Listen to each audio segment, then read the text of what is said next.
Yeah, that's a lot. I thought talk was for 20 people. So, anyway. So, we're supposed to talk about scientific temper and what on earth it is and why on earth we should be worried about this. Somebody is going to get motion sick because the camera will track me because I'm going to go up and down. So that's not my fault. So let me start with the obligatory jokes, right? Yeah. What is scientific temper? When Shashi loses it while evaluating your answer sheets. Scientific temper. When you lose it while looking at his evaluation, that's just called a tantrum. That aside, what is all this business about scientific temper and why on earth are we worrying so much about it? And why is it in the Constitution? And why should we worry about what's in the Constitution anyway? And so on and so forth. So let me start a few steps back. And let me introduce the idea of scientific temper by invoking our common, ancient, subcontinental cultural touchstone. Okay? It's common to all of us, it's very ancient, looks it, and is recognizable all over the subcontinent. Amitabh Bachchan. I have no idea how many of these people are going to follow. I mean, I'll be audible, but I won't be recorded if this thing switches on and off. So, ये भी बच गया. अब तेरा क्या होगा Kaliya? Everybody is familiar with this? Yeah. You guys watch ancient stuff. Okay, so this is something we all worry about. Almost as a species, we worry about this. कि मेरा क्या होगा पिट्टू? Right? कल क्या होगा? What on earth is going to happen tomorrow? We are aware of an indeterminate future. And we are aware that in that indeterminate future, it's quite likely that horrible things will happen to us. All of us are aware of this. It's almost, I'm not getting into anthropo definitions, but it's almost a species characteristic. How do we deal with this fear? So the fear is because we don't know what's going to happen. So be nice to know what's going to happen. How do you come to know what's going to happen? In other words, how do you make predictions? Now, you can make predictions, but they ain't going to do anything about your fear if they are not reasonably coming true. If they have nothing to do with what actually happens tomorrow, then they are not decreasing your fear anyway. So then the problem is, you need to have some way of predicting the future reliably, or, to be a little more modest about it, we need some way of predicting the future less and less and less unreliably.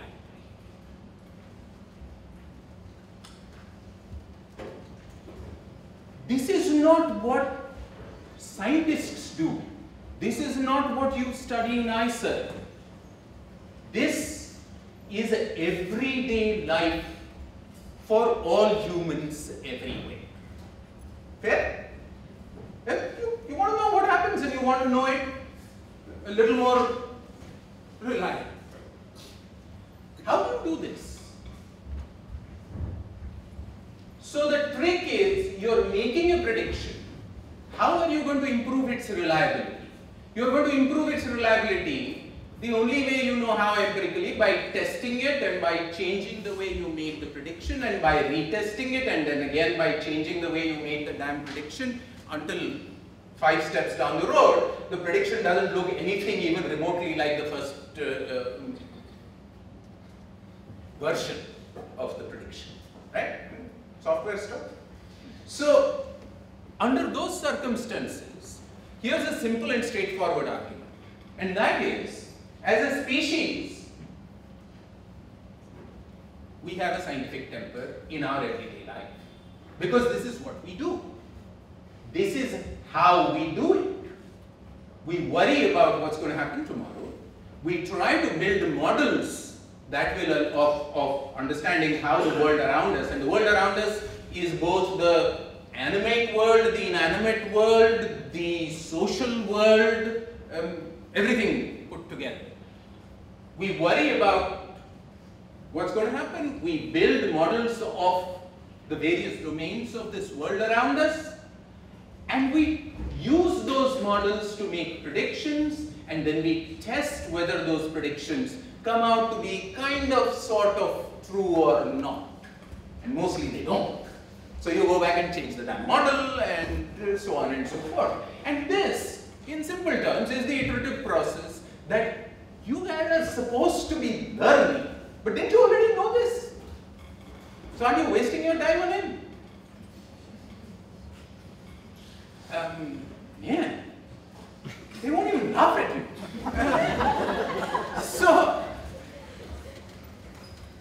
So, if this is the case, then why on earth do we worry about the specific requirements of scientific temper?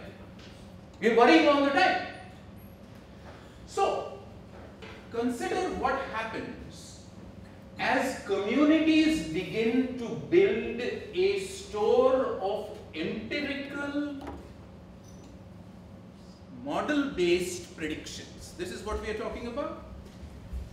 As this happens, inevitably, because as we said, there are domains in the world about which models can be built. As we said, you know, there's the inanimate world, there is the animate world, there is the social world, and in all of these you can start building models. Reductionism is kind of built into this argument almost. And as that happens, you begin to have groups of individuals who know more about a particular model prediction system for a particular domain than everybody else does. Inevitable. Specialization of labor, if you like. Under those circumstances, there are two possibilities open. One is for this group of individuals to function as a resource for the entire community. For them to say, here's what we did, here's what we tested, here's what we think, here's what we still don't quite get, and this is for everybody's information. And for everybody to assimilate and think about and mull over.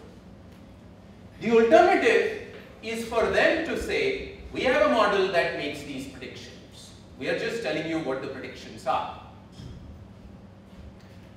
And very frequently, the second pathway begins to function more dominantly than the first one. Why?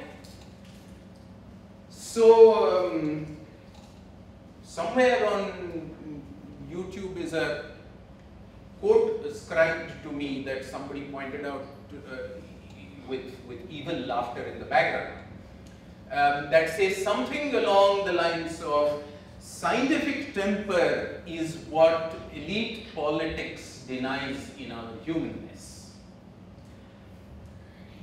Yeah, I know.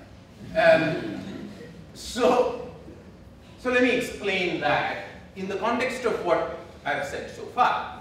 And here's the argument for that. As you begin to build power hierarchies in societies and communities, powerful individuals and groups, the elite, let us call them in classical terminology, elite groups will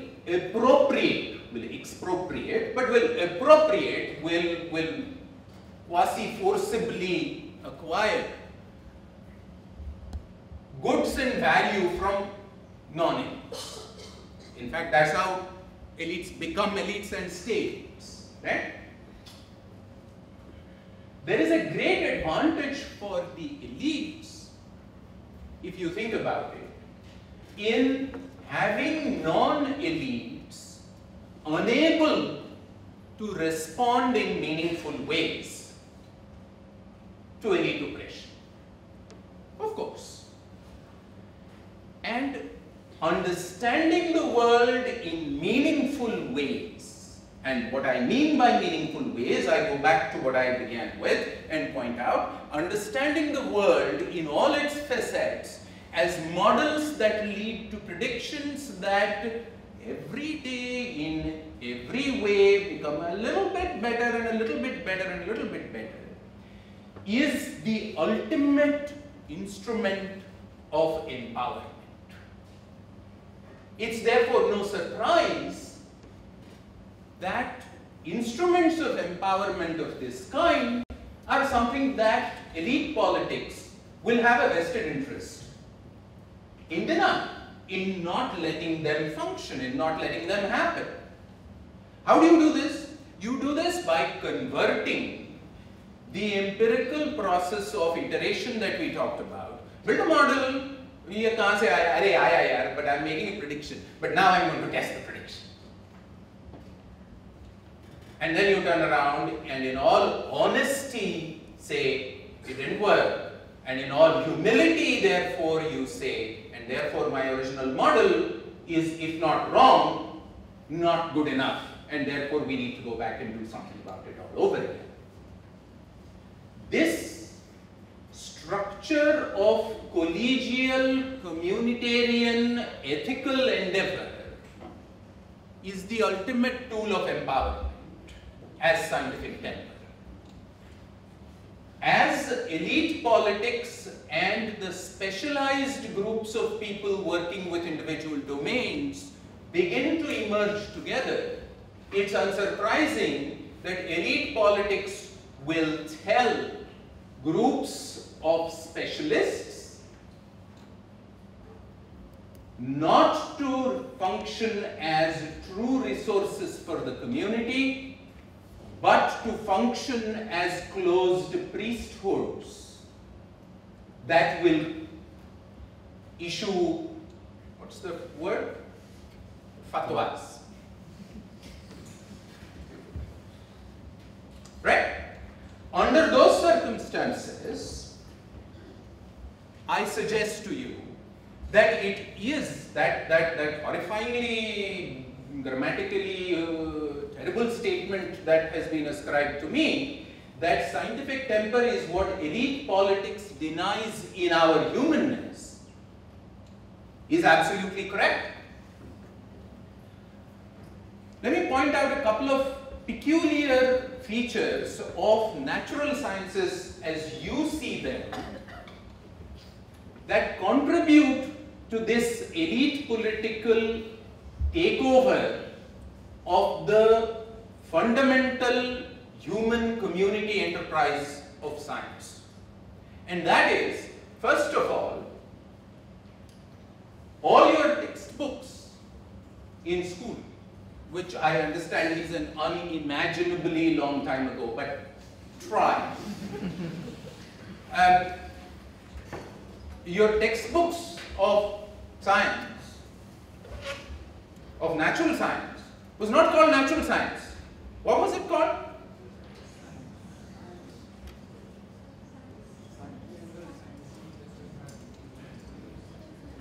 NCERT की किताब किसी ने पढ़ी है? यार हमें पता होना चाहिए, हमने लिखी है. So I was in the editorial. What was it called? It's called science. It's, in some versions, it's called science and technology in other versions, right? लेकिन दूसरी एक किताब थी, नाम था सोशल साइंस. तो वो साइंस साइंस नहीं है, ये साइंस साइंस है. चक्कर क्या है? What on earth is this?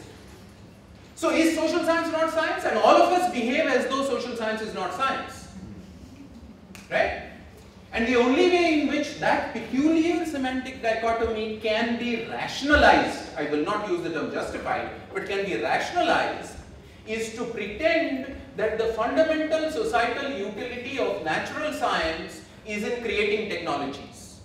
Because that's something that social science does not do, manifest. Correct? So is this proposition correct? That science creates technologies? This is complete and utter,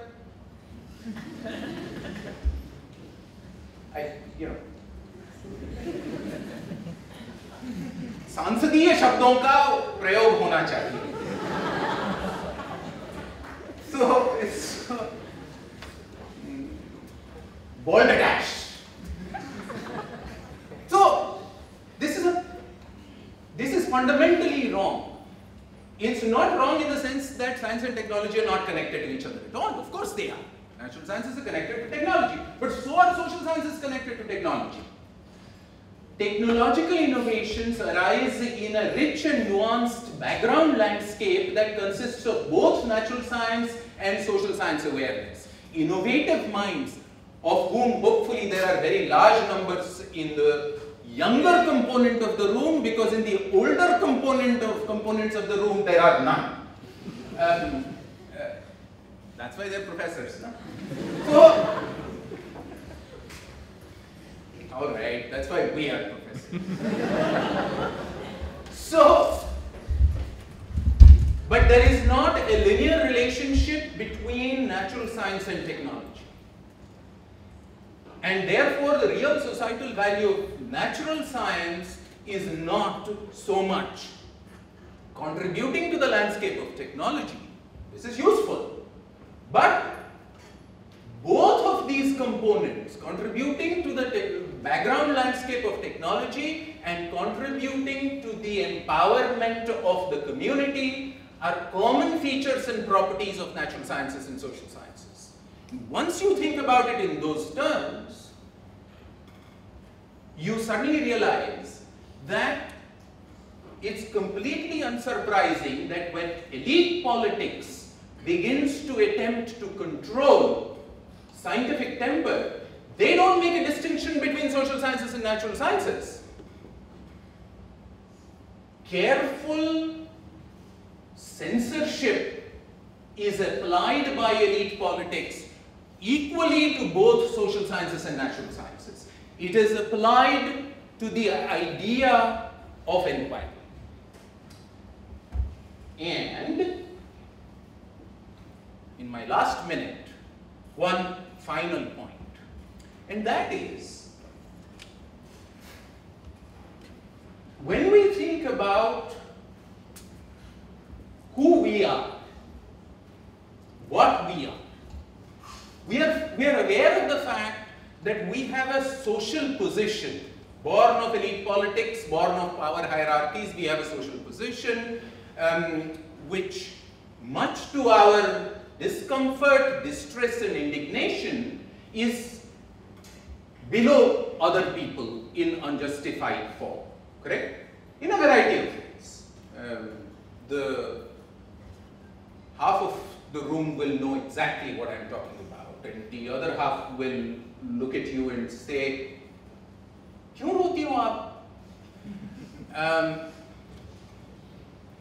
So, under those circumstances, here is the issue that arises, and that is, it's extraordinarily attractive to couple this identity-based struggle for respect in society, which is a fundamental component of the struggle for social justice.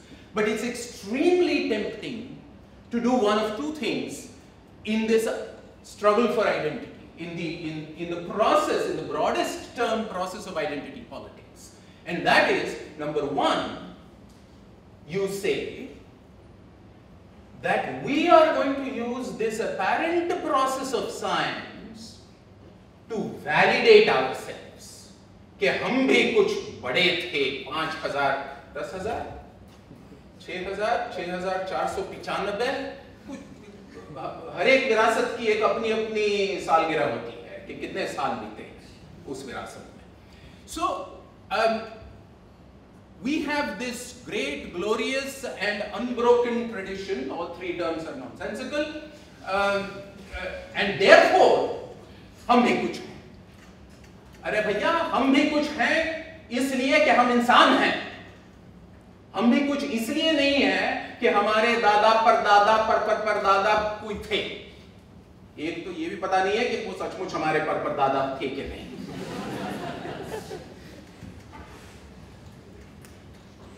When we begin to use the process of science for the purpose of closed, predetermined validation rather than open-ended inquiry which responds to uncomfortable factlets being revealed by saying, parliamentarity is out of the window, because essentially when you are faced with uncomfortable realities, you say, oh shit, really? But when you say, oh shit, really, you are accepting. But when he tells me an uncomfortable truth, and rather than saying, oh shit, really, I say, Saleh, teri himmat kaise hui? Everybody sees the difference. That is a fundamental feature. And the other one is that as soon as you begin to talk about science validating us, a second way of thinking about it is to say that the elite politics has taken over the processes of science. उन्होंने ये सारी elite institutions बनाई हैं, IITs बनाई हैं, IISERs बनाई हैं, फला किया, ढका किया, for ordinary oppressed individuals and communities. Science and the institutions of science are therefore part and parcel of the elites, and therefore identity politics quite frequently rejects all of this. And in doing this, we cut off our own noses to spite our faces, because it is the fundamental empowerment tool. And if a fundamental empowerment tool is thrown away by underprivileged communities in their struggle for social justice, the loss is theirs. The loss is ours. This, I suggest to you, is why scientific temper matters. Reclaiming scientific temper in the interests and in the service of progressive humanity matters. This is why we all need to remember that we are scientific, not simply in the classroom, but on the streets. And hopefully, this is a plug, hopefully we will be on the streets day after tomorrow for the March for Science. Thank you.